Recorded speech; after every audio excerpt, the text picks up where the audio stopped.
ಸರ್ಕಾರಕ್ಕೆ ಈ ರೈತರು ಬೆಳೀತಕ್ಕಂತ ಈ ಕಾರ್ಖಾನೆಯ ವ್ಯಾಪ್ತಿಯಲ್ಲಿ ಸಕ್ಕರೆ ಪ್ರಮಾಣ ಎಷ್ಟಿದೆ ಅಂತೇಳಿ ಗೊತ್ತು ಮಾಡೋದಕ್ಕೆ ಇದುವರೆಗೆ ಆಗಿಲ್ಲ ಅನ್ನೋದಾದ್ರೆ ಇದು ಯಾವ ದಿಕ್ಕಿನಲ್ಲಿ ಸರ್ಕಾರಗಳು ನಡೀತಾ ಇದ್ದಾವೆ? ಯಾರ ಮಾತನ್ನು ಕೇಳಿಕೊಂಡು ಸರ್ಕಾರಗಳು ನಡೀತಾ ಇದ್ದಾವೆ? ಸರಿನೋ ತಪ್ಪೋ ನಾನು ಹೇಳಿದ್ದು? ಅರ್ಥ ಆಗಿದೆಯೋ ಇಲ್ವೋ? ಸಕ್ಕರೆ ಪ್ರಮಾಣವನ್ನ ತೀರ್ಮಾನ ಮಾಡೋರು ಯಾರು? ಅದಕ್ಕೆ ಮಾನ್ಯ ಸಿದ್ದರಾಮಯ್ಯನವರೇ, ಶಿವಾನಂದ ಪಾಟೀಲ್ ಸರಿಯಾಗಿ ಕೇಳಿಸ್ಕೊಳ್ರಿ. ನಮ್ಮಲ್ಲಿ ನುರಿತಂತ ರೈತರು ಯಾರು ಇದ್ದಾರೆ, ಅನುಭವಿ ರೈತರು ಯಾರು ಇದ್ದಾರೆ, ಅವ್ರನ್ನೊಂದು 2 ಜನ ತಗೊಳ್ಳಿ. ಒಂದು 2 ಜನ ಟೆಕ್ನಿಕಲ್ ಎಕ್ಸ್ಪರ್ಟ್ಸ್ ಅಂತಕ್ಕಂತ ವಿಜ್ಞಾನಿಗಳು ಯಾರಿದ್ದಾರೆ ಅವ್ರನ್ನೊಂದು 2 ಜನ ತಗೊಳ್ಳಿ. ಕಾರ್ಖಾನೆ ಕಡೆಯಿಂದ ಅವ್ರನ್ನೊಂದು 2 ಜನ ತಗೊಳ್ಳಿ. ಅಧಿಕಾರಿಗಳು ಏನು ಬಾಗಲಕೋಟೆ DC ನೀನು ಸೆಲೆಕ್ಟೆಡ್ ಒಂದು 2 ಜನ ಕೊಡಪ್ಪ. ಯಾವ ಕಾರ್ಖಾನೆ ವ್ಯಾಪ್ತಿಯಲ್ಲಿ ಕಬ್ಬಿದೆಯೋ ಅದನ್ನ ಒಂದು 5-6 ಕಡೆ ಕಬ್ಬು ತಗೊಳ್ಳೋದು. ನಿಮ್ ರಕ್ತದಲ್ಲಿ ಸಕ್ಕರೆ ಹೆಂಗೆ ಟೆಸ್ಟ್ ಮಾಡಿದ್ರು ಹಂಗೆ ಟೆಸ್ಟ್ ಮಾಡಿ ರಿಪೋರ್ಟ್ ಕೊಡುವಂತ ಯಂತ್ರಗಳು ಈಗಿದಾವೆ. ಇದಕ್ಕೊಂದು ಕಮಿಟಿ ಮಾಡಿ ಯಾವ ಕಾರ್ಖಾನೆ ವ್ಯಾಪ್ತಿಯಲ್ಲಿ ಎಷ್ಟು ಸಕ್ಕರೆ ಪ್ರಮಾಣ ಇದೆ ಅಂತೇಳಿ ಗುರ್ತು ಮಾಡೋದಕ್ಕೆ ಆಗದಲ್ಲೇ ಮೂಢಾತ್ಮ ಮುಖ್ಯಮಂತ್ರಿ ಹೆಂಗೆ ಅವ್ರು ಹೇಳದನ್ನ ಕೇಳಿಕೊಂಡು ಘೋಷಣೆ ಮಾಡ್ತಿರಲ್ಲ ನೀವು, ನಿಮ್ದು ಯಾವ ಸೀಮೆ ಸೈಂಟಿಫಿಕ್ ಅನಾಲಿಸಿಸ್?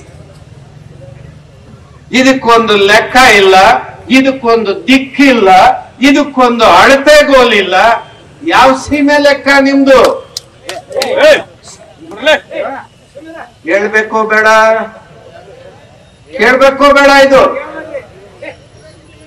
ಇದು ಈ ಆಧಾರದ ಮೇಲೆ ನಮಗೆ ಸಕ್ಕರೆ ಪ್ರಮಾಣವನ್ನ ಘೋಷಣೆ ಮಾಡಬೇಕು.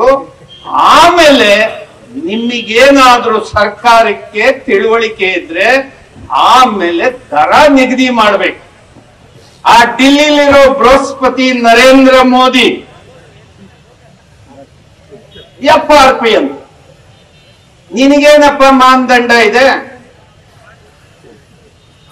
FRP ನಿಮ್ದು ಯಾವ ಮಾನದಂಡ?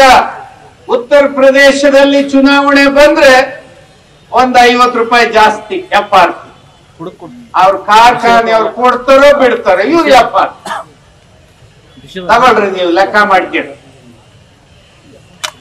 ಯಾವುದೇ MSP FRP ಕಾನೂನು ಪ್ರಕಾರ ಜಾರಿಗೆ ಆಗದೆ ಇದ್ರೆ ಇದು ಕಾನೂನಲ್ಲ.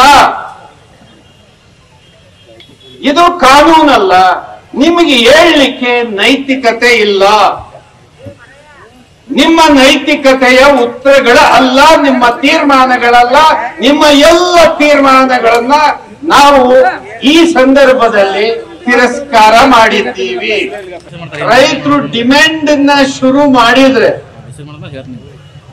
ಯಾರನ್ನ ಕರೆದು ಚರ್ಚೆ ಮಾಡಬೇಕು, ತೀರ್ಮಾನ ಮಾಡಬೇಕು, ಸರ್ಕಾರದ ತೀರ್ಮಾನ ಅಂತೇಳಿ ಘೋಷಣೆ ಮಾಡಬೇಕು. ಇದು ನಿಮಗೆ ಕಾಮನ್ ಸೆನ್ಸ್ ಇಲ್ಲ ಅನ್ನೋದಾದ್ರೆ ಯಾವ ಸೀಮೆ ಸಕ್ಕರೆ ಸಚಿವ್ರಿ ನೀವು? ಯಾವ ಸೀಮೆ ನಿಮ್ದು ವ್ಯವಹಾರ? ಇಲ್ಲಿ ಬಲವಂತವಾಗಿ ಸಕ್ಕರೆ ಕಾರ್ಖಾನೆಗಳನ್ನ ತೆರೆಯೋದಿಕ್ಕೆ ಆಗೋಗಿದೆ, ತೀರ್ಮಾನ ಹೊರಟಿದೆ. ಈ ತೀರ್ಮಾನವೆಲ್ಲ ರೈತರೆಲ್ಲ ಪಾಲನೆ ಮಾಡಬೇಕು ಅಂತ ಇವ್ರು ಹೇಳ್ತಾ, ಆ ಕಡೆ ಮತ್ತೊಂದು ಕಡೆಯಿಂದ ಕಾರ್ಖಾನೆಯವರು ನಾವು ಸರ್ಕಾರದ ಆದೇಶವನ್ನ ಪಾಲನೆ ಮಾಡ್ಲಿಕ್ಕೆ ನಮಗೆ ಪೊಲೀಸ್ ಬಂದೋಬಸ್ತ್ ಕೊಡಬೇಕು, ರಕ್ಷಣೆ ಕೊಡ್ಬೇಕಂತೇಳಿ ಅವ್ರು ಕೇಳ್ತಕ್ಕಂತ ವಾದ. ಇದನ್ನೆಲ್ಲ ನಾವು ಒಪ್ಪಬೇಕಾ?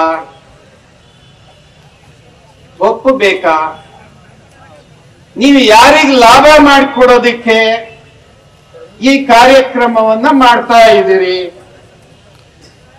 ಇದರಿಂದ ಯಾರಿಗೆ ಲಾಭ?